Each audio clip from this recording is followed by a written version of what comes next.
Hello and welcome to Mental Health Matters. It's the show where we take a deep dive into all things mental health and well-being. I'm Dr Audrey Tang, a chartered psychologist, and my co-host today is Judith Crosier. Today's topic is complementary therapy. Morning. How are you doing this morning? Yeah, very well, thank you. Excellent. And this is because both of us have just been back to Cryo Hub.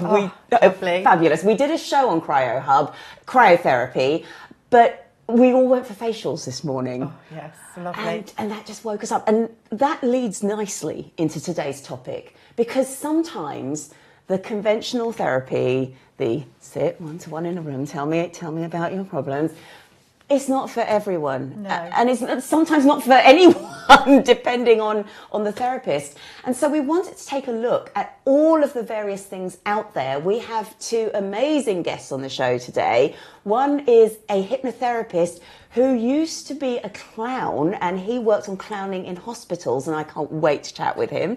And the other one is a therapist who has used Chinese calligraphy to engage with her clients because they weren't accessing therapy. Wow.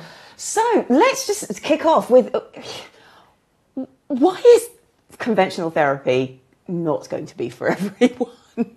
I suppose it's, why doesn't the education system fit everyone? It's just that not everyone fits into that narrow box. Yeah. Or, that way of doing something. Yeah. So. It's so true. Have you been, because I know I've been to a therapist and it's not worked, but I wondered whether that was a rapport thing. I wasn't liking that, and the therapy would be fine. It's just not that therapist. And so certainly for supervision, I've actually found it being very helpful. It's still therapy, but with a different person. Yes. So it could be that as well. Yeah, it could be personality clashes, or you just don't feel comfortable with somebody, or you don't trust them.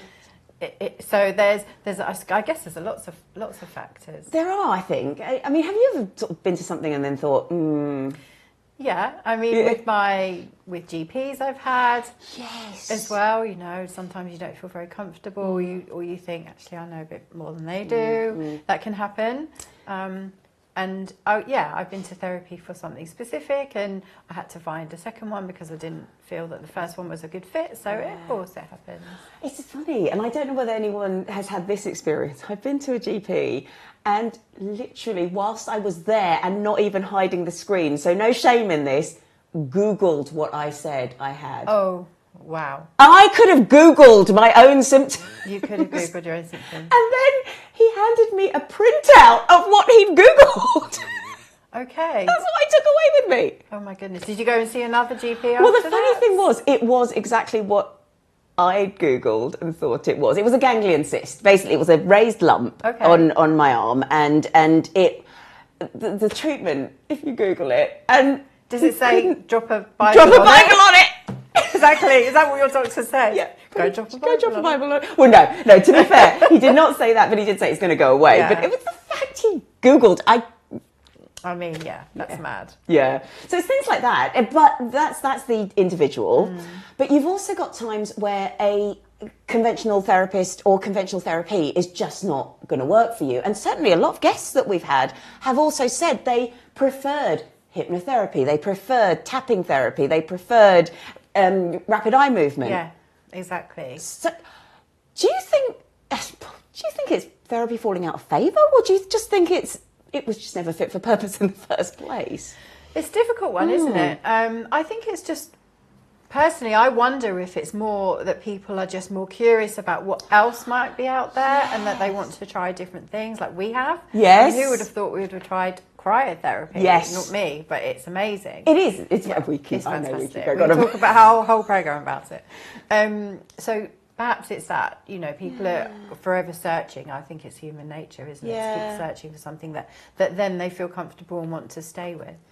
And then having that choice is also really important, because we were even saying this at the Cryo Hub, that if it stops working for you, if you found something you like and it stops working for you, that can happen. We know with our bodies we can develop allergies later on down the line. We can develop intolerances. We can develop so many different things that if you found something that works and then it doesn't, it is okay to shop around. It is, after all, your money. It's your good money you're putting into it. Yeah, that's true. And maybe some people find something that is amazing for them and then stick with it. And maybe if it doesn't work, they feel, well, I really need to stick with it. Yeah. But, you know, you don't have to. There's not that pressure.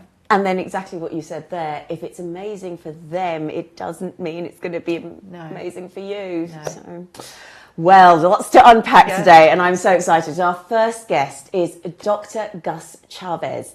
Now, he is a trained GP who moved into hypnotherapy, but he's also a hospital clown. So let's meet Dr. Gus.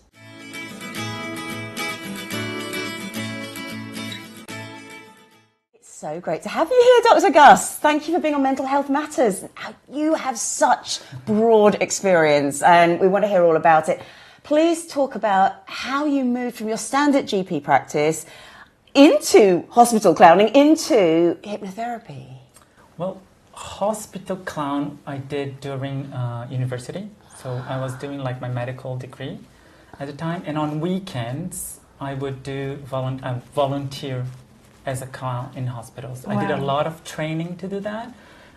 It lasted 3.5 years that I did that. Wow. I even became one of the responsibles for the group, because it was a group of clowns. Yeah. And we were all within the health sector, so that we could go back to the hospital with a different touch. Wow. So we were nutritionists, psychologists, everybody within the health sector was part of the group.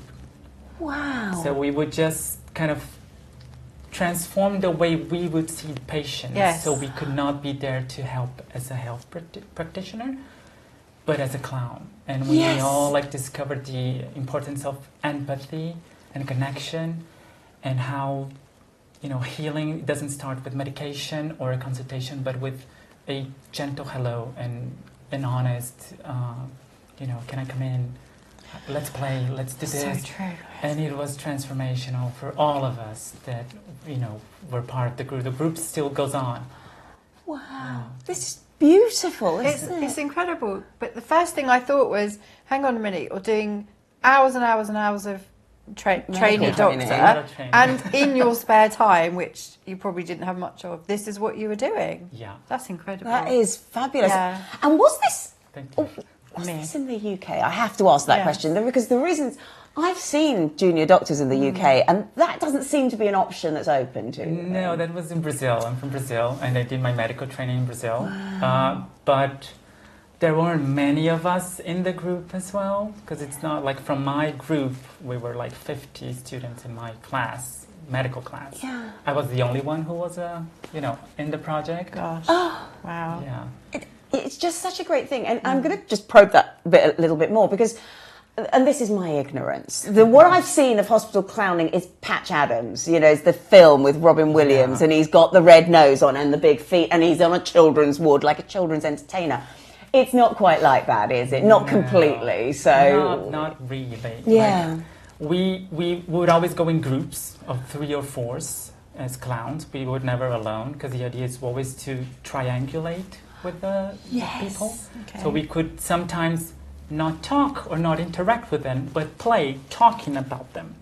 So they can, so that they can come in and say, no, I did not say that. Oh, he's talking to us now. So we would start to gain their confidence little by little, and just transform the place little by little without imposing anything. That's amazing. That is so transformational, because we talk about paraphrasing a lot, and this is something that I teach in business, which is if a customer's come and spoken to you, paraphrase back what they've just said, just to make sure that they've got it right. But that's still a very formal setting. I love this idea. Let's just talk about them, and then they can then join in. That's inspirational and so simple at the same time. I mean, it was for people will always say oh, it's so amazing what you're doing. It's so nice, it's such a good vibe, and it's so humble of you. But I was just having fun. Yeah. I never focused on, oh, I'm going to tell people what I'm doing so people can see me as a humble... No. I was there because I was genuinely having fun. So you got something out of it as well? I loved it. Oh, wow. I can see it in your face. You can, yeah. And I guess this probably leads on to how that then you went into standard medical training and then changed over to hypnotherapy. Yeah. Yeah, how did that happen? It was it was not as obvious at the beginning, because when you dedicate so much time and efforts to become something, you really want to make it work. So I worked as a GP for 2.5 years after that, and I realized throughout this, time and experience as a GP, that most of the consultations I had, that I felt like I fulfilled somebody's needs, that I was actually helping, and they were improving on their blood tests, and everything was getting better, is because I had the time to connect with them.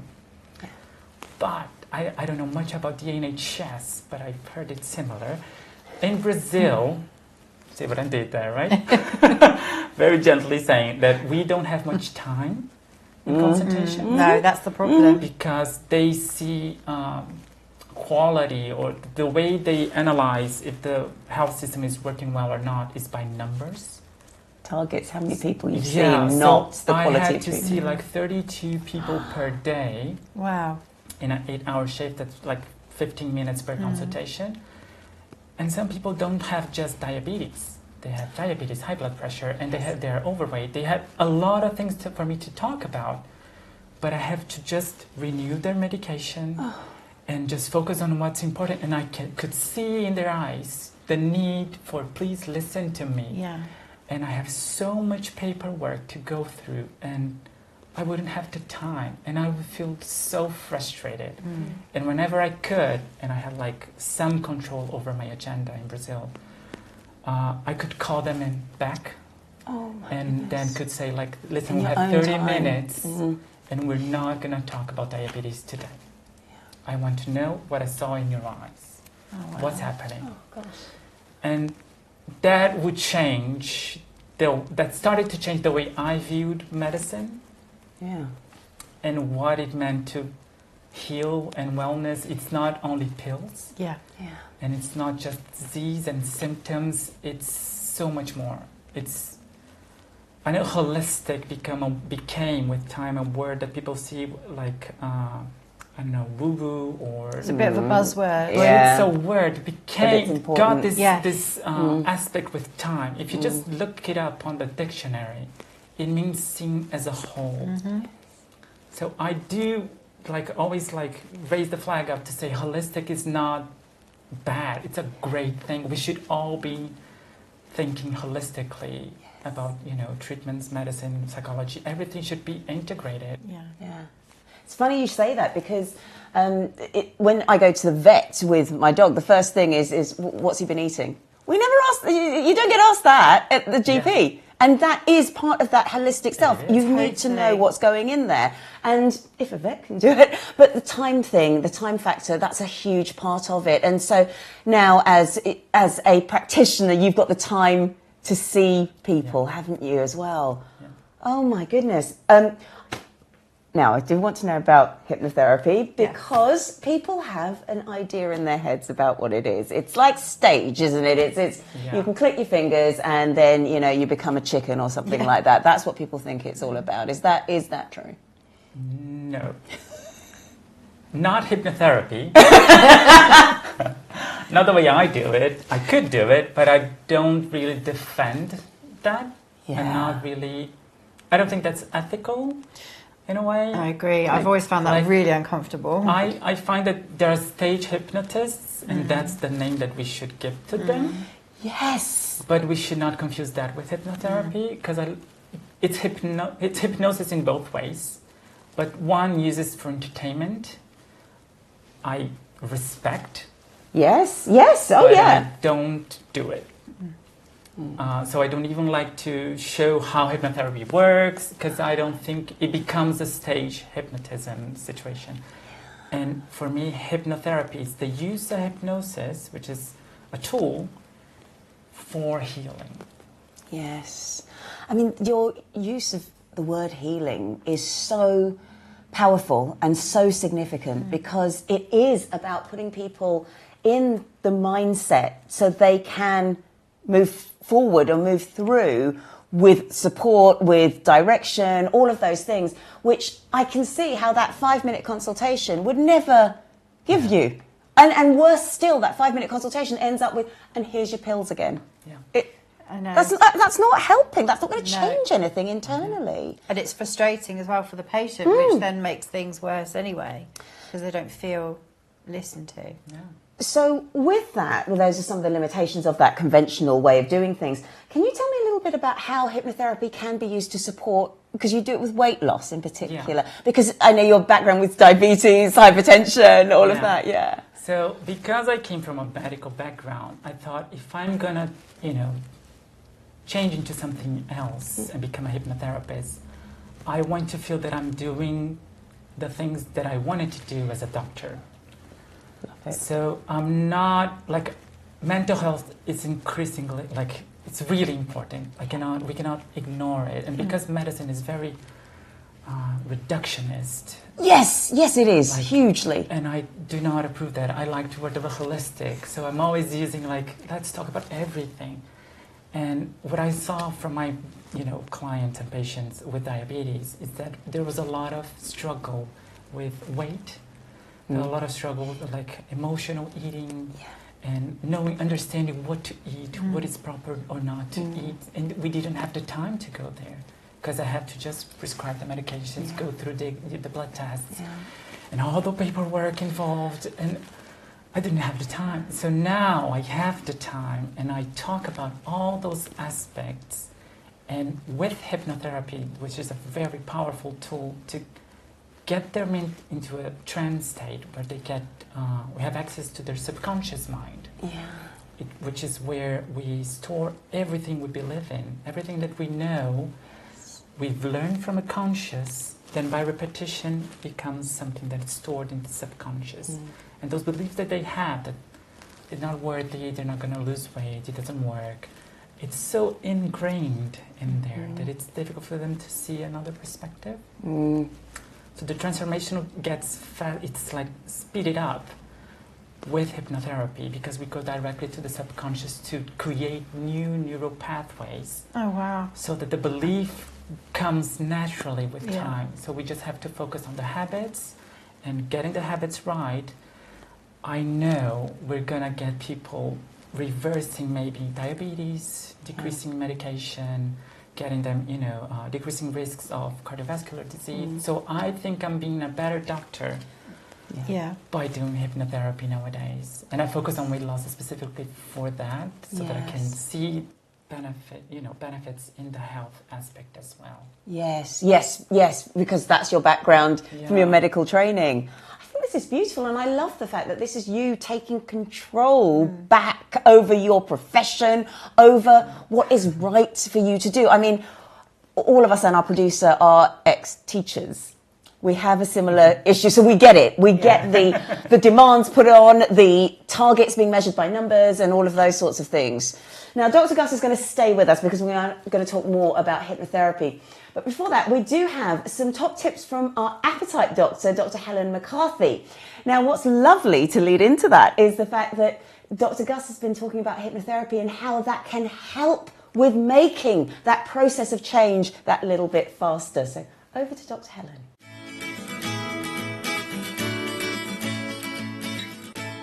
When delicious food is readily available, it can be hard to regulate how much we eat.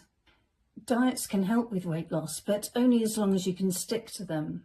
We need a new approach because weight loss in the 21st century means dealing with temptation like we've never had before.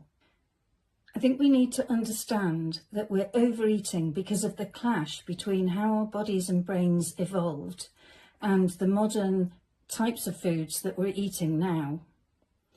Working with people who struggled with weight loss, I've discovered that 4 particular eating habits are responsible for the majority of overeating and for feeling out of control around food. What I'm going to talk about in this video is, first of all, why it is hard for us to regulate how much we eat. We didn't evolve to cope with highly processed foods, and it's becoming clear that these foods have particular effects on our brains as well as our bodies. Second, why we need to focus on eating habits in order to lose weight in a way that is sustainable. It's the way we eat day in, day out that determines what we weigh. If we want to lose weight and keep it off, we need to address the habits that keep us overeating. And third, what are the 4 particular eating habits? These are the particular habits that I've seen over and over again in my clinics that people are desperate to change, and I'm going to go through them with you so that you can see which might apply to you. Whilst we evolved over millions of years, the types of foods that many of us are eating nowadays have only actually been around for a few decades. We can see from the rise in diet-related disease that our modern food environment is on a collision course with our appetite system. Modern food technology has created foods that stimulate rather than satisfy our appetite, and our modern food environment encourages eating between meals. So overeating and unintended eating are all too easy. So why do we need to focus on eating habits in order to lose weight in a way that's sustainable?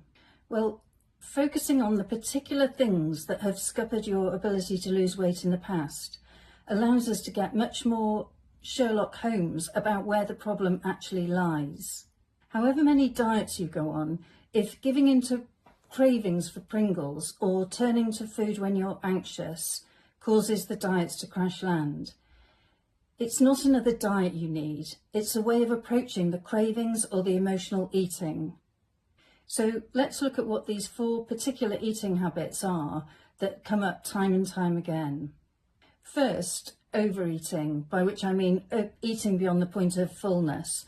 That might be because you're serving overly large portions and you're clearing your plate, or it might be because you always fancy something sweet at the end of a meal. The second is unintended eating, by which I mean snacking or grazing when you're not hungry. All too easy when food is just lying around, or if you live in a built-up environment where food outlets are everywhere.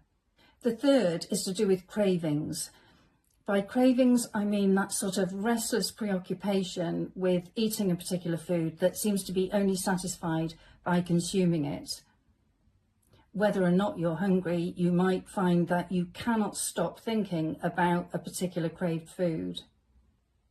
Of course, cravings tend very much to be for particular combinations of ingredients. So we tend to go for the high fat, high salt or high fat, high sugar type combinations. It's much more likely that we'll crave those types of foods than some much more simple, unprocessed foods. The fourth is emotional eating, by which I mean using food to regulate how we feel. This is something that is a natural thing to do. It's not an abnormal thing to do, but it can get a bit out of hand if we find that we're turning to food all the time to deal with feelings, or we're trying to manage particularly intense feelings with food. If you recognise any of these as relevant to you, you'll find plenty of guidance in my videos to help you understand what's going on and how to change it. The great news is that psychologists have been hard at work developing techniques to help you get back in control of your eating, and I'll be sharing loads of these proven tools with you. I've created an online course which has 4 modules, and each of the 4 is dedicated to one of these particular eating habits, and each module explains why these particular habits are such a natural result of the clash between our psychology and biology, our ancient evolved appetite system, and our modern food environment. And then I go through very specifically tools that can help you to make changes.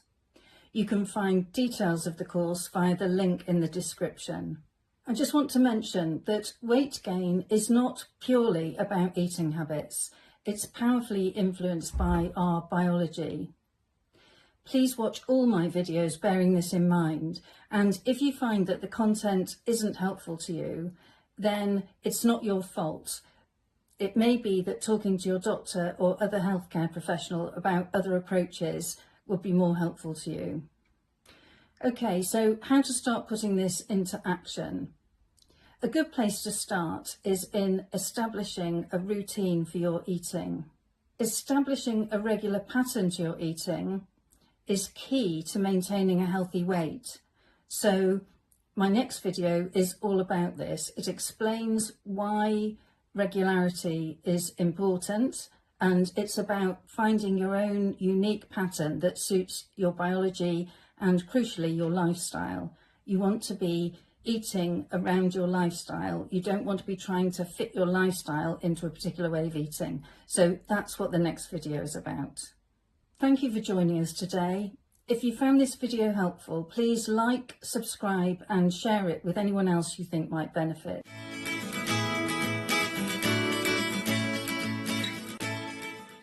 So, Dr. Gus, for the viewers who are still nervous about this, they think it's a good idea, really want some of that internal programming to change, but I don't know what to expect. Could you take us through what we might expect when we first come through your doors? Okay, so first thing that people should know is that they have to have like a goal in mind. Yeah. Like, what do you want to achieve? Because a lot of people come to me saying, I do not want this. And I'm like, yes, but that doesn't really explain to me what you're really looking for. Yeah. So it's like hopping on a taxi and say, don't take me to this place. Yeah, but where do you want to go? But where do you want to go? I love it. So I need clear directions. So, Yeah. so having normally throughout my, the first session, it's trying to understand what the goal is. Yeah. And getting understand what your expectations are, being realistic about the goals, and then I really try to find the why behind it, because we live in a very male-oriented world, and males are very goals and targets, and I like to step into the more female sensation of the world, where we tap into feelings and understanding. And when we go to behind the why you want to achieve those goals, we start to tap into purpose. Yes. When the purpose gets clear, it's easier to know why you have to stick to the habits that you're going to create. So there's no longer questioning, should I go or should I not go to the gym? Should I eat this or that? Because now it's clear why you're doing that. It's no longer, I have to do it, I'm going to step it up. And let's just breathe in and understand why we're getting there, and then be realistic. Yeah. So first session is trying to understand where we want to get. And then hypnotherapy, which is where people get a little scared about, and I try to explain, we all experience the trance state on a day-to-day basis. It's that moment, I think is it just before you wake up, that sort of... It's just before you wake up and right before you go to sleep. Yeah. But because the trance state, or hypnotic state as we call it, is a state of hyper-focused attention. So whenever you like driving, we've all experienced this, like, how did I get here? Yes, autopilot. Yeah, it's autopilot. At some moment you were not there consciously, but your subconscious was kind of taking control. Yeah.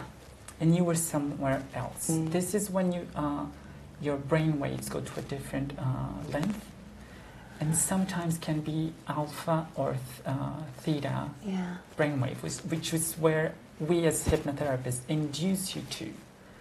So I'm not taking you to some place you've never visited. Yes. I'm just inducing you at that moment so that I can access the subconscious, because the conscious part kind of takes a backseat when we get to that state. So I induce you there so that I can have straight conversation to the subconscious, because now I know what the goals are, what the purpose is. Yes.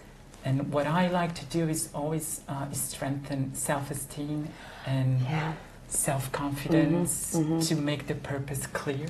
So would you do that in that trance state? Yes. Okay. So then that's kind of embedded in when the person kind of comes out of that. That will stay. So for the person who's coming in, I always tell them, have you ever been through a relaxation session? Because that's what they're going to get.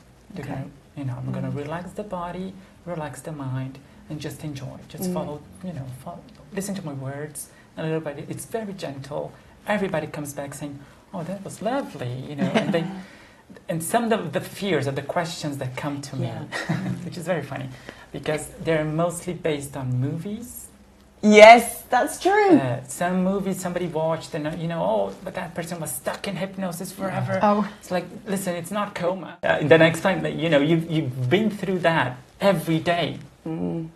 And, you wake up every time you go to sleep, you wake up. It's the same thing. And I'm going to tell you to come back and you're going to come back. And even if you don't, I might just make a noise and you're going to wake up. Don't worry.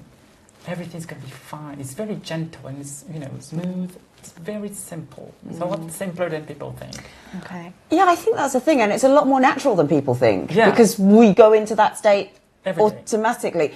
And the other thing that you're saying there is you're actually, strangely enough, in that state of the subconscious, helping us to become more conscious and more present and more grounded in what we do every day. So we don't go into the autopilot state and make unhealthy choices. Exactly. We're consciously focusing on why we're doing what we're doing. This is really important. And I guess you've kind of answered some of that question, but what are some of the reasons why hypnotherapy clearly is going to work where other conventional, the diets and then the points and then the whatevers, they haven't worked? Because I come from a medical background, I do believe that all of those work. The thing is that normally they ignore the mental health part. Yeah, so it's maintenance, isn't it? Yeah, so it's just like, you have to do this, you have to do that. Yeah. They're right. Yeah, we have to. We know how to lose weight. Everybody knows is about, the correct diet, not dieting. No. But, balanced diet. Yes. And exercise. It's proven. We know this. We don't have to question it anymore. The question is, why aren't you doing it? What's behind it? What's holding you back? What takes the motivation away and what gives you the motivation? And then we have habits put in place that are on autopilot that we need to change. Understanding why you want to do this. Understanding the why makes it clear for you to just keep to the habits that we're going to instill. So it's like going through the emotional aspect that people tend to ignore. And it's sometimes, just as you're talking, it's almost like removing some old beliefs as well. So things like, oh, it just never works for me, or oh, I can't do this. That has to be changed as well, doesn't it? Yes. And it's the belief system, as we call it. It's embedded in the subconscious mind. Yeah. So hypnotherapy, what it does, it's like, I like to have the conversation on a conscious level first, so that we can start to make the changes. Because we call it, when you go into hypnotherapy, there's one thing that we call the conscious critical factor, which is whatever I'm going to suggest you, only it's going to stick if the conscious part is in agreement. Yeah, that makes sense. So if we don't talk about it and just start bombarding you with things that you don't want to do, it's a waste of time. I was doing something on affirmations recently as well, and it's about how if you're using affirmations, it's best to write them in the way that you want to hear them, not necessarily how somebody else has said them, because if that doesn't resonate with you, it's not going to stick. I like that. So how do we know that we've got a good hypnotherapist? There's a lot of people, and the same with psychology, it's an unregulated term. Anyone can just set up and say, I'm a psychologist, I'm going to charge you £100 and off we go. And that's really problematic for psychologists, it's problematic for therapists. How do we know we found someone who really isn't going to just take our money, is there for our good? I mean, I know you've got all that medical training and you've got all the qualifications, you've got all of that. But are there any things we need to look out for? Hypnotherapy, as I see it in the UK, is not regulated. No. So there are some accredited registers. Yes. So what I advise anyone who's looking for a therapist, if you found them already, go onto their web pages, because normally we all have one, and they put out there in what register they're registered with, and go look it up. Yes. And that makes the process easier, and you might feel more safe to go into that. Yeah, true. But another thing that I think it's worrying a bit is that there's no how do you say this, prerequisites to become a hypnotherapist. Yeah. Okay. So there are trainings that I've found that is like 2 week long or 2 weekends, and they give like some certificate, and people might try to. And this is where I kind of get worried because I come from a long, extensive background. I have some knowledge of mental health because psychiatry was like mainly what I liked the most. Yeah.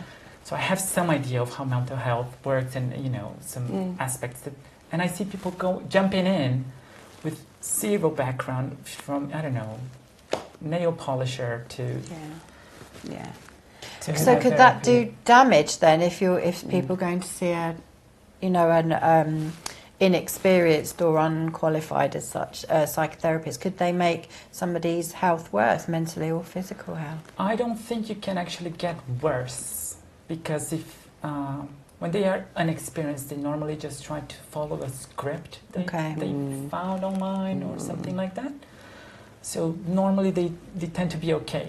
What I think might be the problem, they might struggle to spot where the problems comes from, where is it stemming from, and that takes time and experience to understand and direct the conversation so you can get where it needs to go. Yes. Otherwise, people just go, oh, let's lose weight. Okay, let's go. Yeah. But what's going on with that person? Yeah. What else is behind it? And this experience they might not have.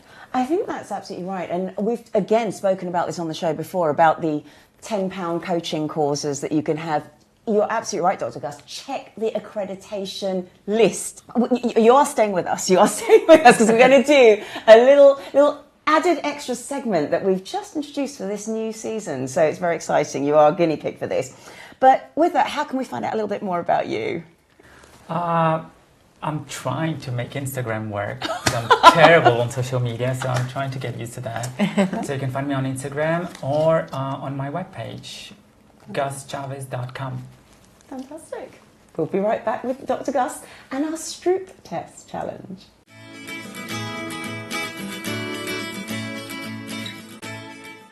Welcome to the Stroop Test Challenge, and this is something we're putting all of our experts through. But to start you off, I have done this, and someone we're going to call Patient X has done this. I'm only joking, it's my husband. You have 20 colours written down.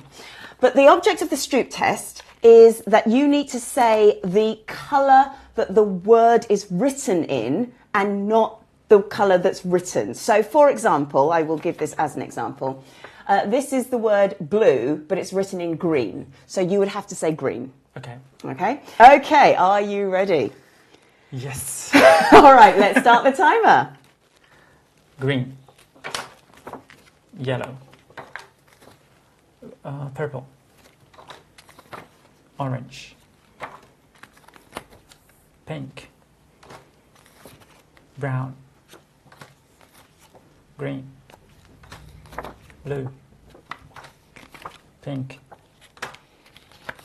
Orange. Orange.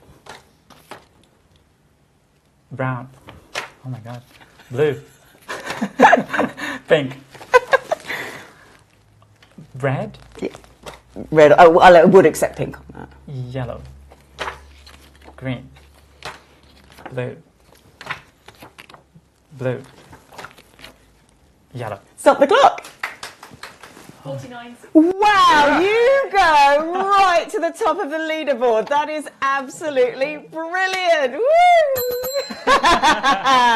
Brilliant, brilliant, brilliant. Top of the leaderboard, top of the leaderboard. Look at that. Absolutely amazing. Woo!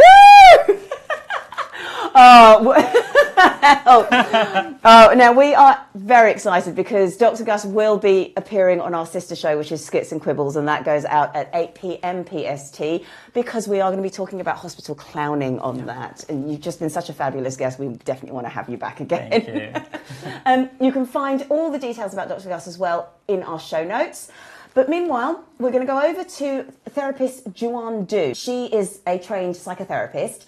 However, she found that the Chinese community were not accessing the services. And this was not because there was no access to it in the Chinese community or anything like that. It was just very, very alien to people in the Chinese community to sit in a room and talk about their problems. So through using Chinese calligraphy, there was a familiarity which bridged the gap between what was, I guess, the fear of westernized therapy and bringing it in line with something they already had familiarity with. So over to Juan. There's so many issues, and for me, it was very interesting was when I started my work in NHS mental health care. I noticed that one of the clinical problems, the ethnic and minority communities are much less represented in a client group.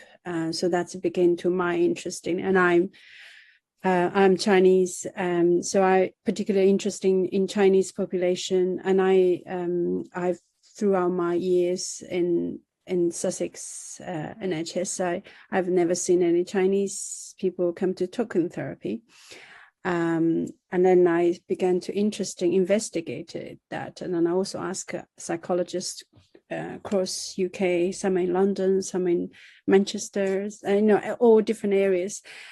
And it comes out pretty similar. Chinese clients are very rare, so they don't see them often. So then I began to dig into literature, and apparently in 2003, National Institution for Mental Health in England described Chinese clients as invisible population.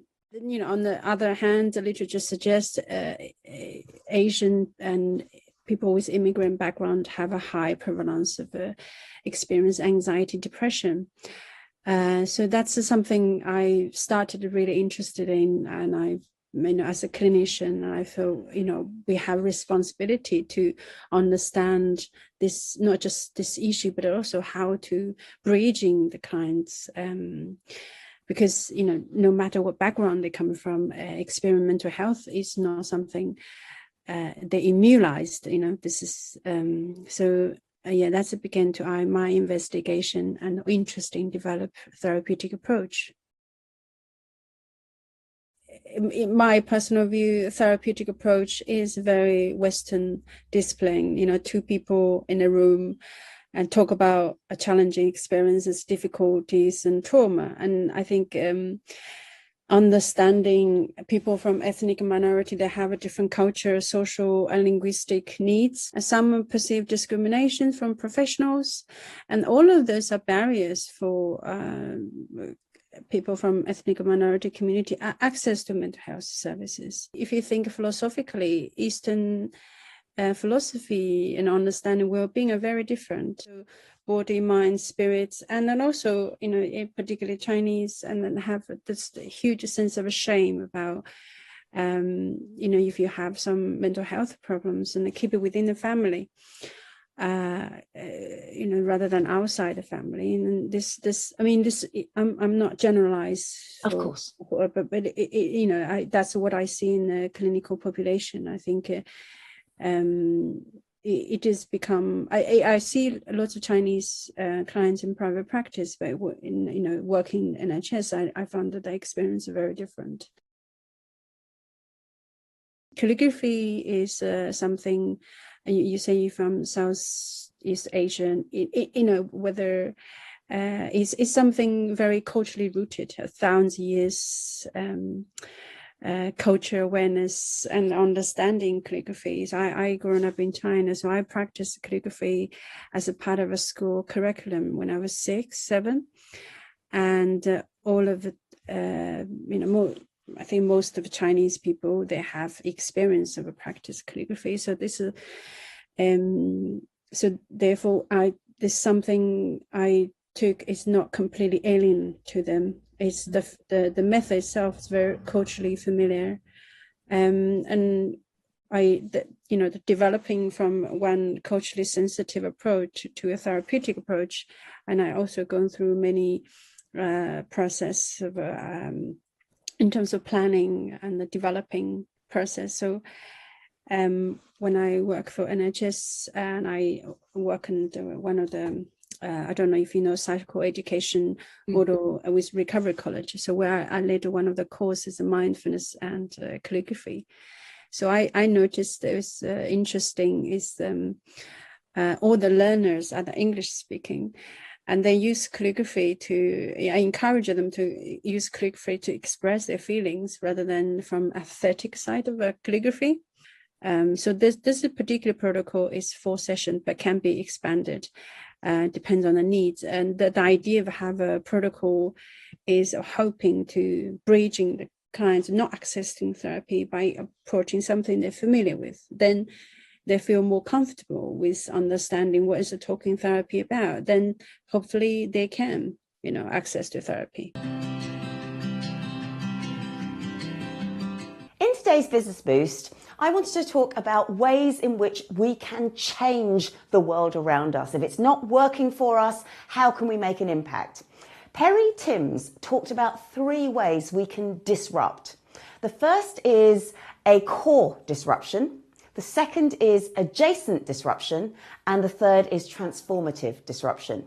Let's start with core. Core is actually often the easiest. Core is when you know your field and you know what's lacking in that field. And what you might do is make little changes, little tweaks to change that field a little bit, but at its core, it still remains the same. So for example, today's guest, Dr. Gus, he used hypnotherapy to support his holistic treatment of patients when it came to diabetes, hypertension, and other forms of weight loss or weight loss needs. Similarly, we had our therapist she found that the Chinese community were not accessing therapy. So what she wanted to do was bridge that particular gap. So the core of therapy, the core of helping, the core of healing remains the same. But what you're doing is you're making little changes because there's a gap in the market. So that is core disruption. The second is adjacent disruption. Adjacent is, the example there would be fusion. So for example, you've got a restaurant which does one particular type of cuisine, and then you fuse it with a different type of cuisine. 2 things which you wouldn't normally bring together, but you bring them together. This is true of music as well. If you hear rap music and you often get a classical piece over the top of that, that's adjacent. That's where you're not necessarily working in your own field, but you're bringing in something from someone else to make it new, to make it change. And that's where you look adjacently. The example we use here is mental health TV. So here, it's like a breakfast show. It's got that familiar feeling for it, but we've got expert guests on. We've got practitioners, we've got medical experts, we've got psychologists, we've got health practitioners, rather than your mainstream celebrity guests. The third type of disruption is transformational disruption. And transformational disruption is where you do something just completely different. And that would be, for example, the first smartphone coming along, that you had a computer previously and then that computer was moved onto the phone. The smartwatch is a little bit more like adjacent or even core disruption. So that's a big change, and often you have to have the resources to do that. Now, I know this may make people then feel, well, how do I know this is going to work? You do have to be aware of market research. You do have to be aware of what's going on around you and demand and supply. But I will leave you with a story from something called Business Balls. It's a website where they give little fables, a little bit like Chicken Soup for the Soul for business. And this is where 2 location scouts were sent out to find a place to open a shoe shop. And they both went to the same place. One of them came back and said, oh, you don't want to open a shoe shop there. Nobody wears shoes. And the second one came back going, this is exactly the place to open the shoe shop. Nobody wears shoes. You need to think about whether it's a case of opportunity or whether it's a case of people have tried it and they don't want it. That's something for you to work out when you do your own research when it comes to disruptive change.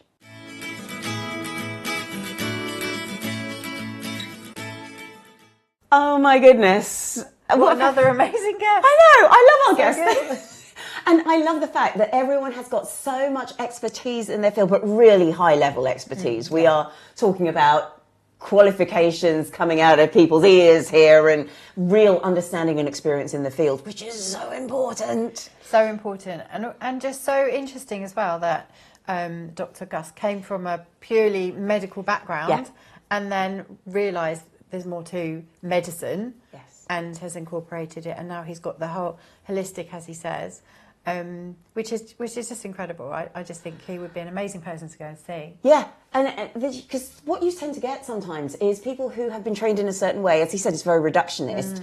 You begin to think that that's the only way, science is the only thing, and of course it's when I have to start saying things like, in Eastern medicine it was not necessarily like that, but of course then everyone just looks at me and goes, well you would say that, wouldn't you? And it's quite difficult to kind of make the point that with so many individuals out there, it's never going to be one size fits all. No, exactly. So, key messages from today. Gosh, there's so many.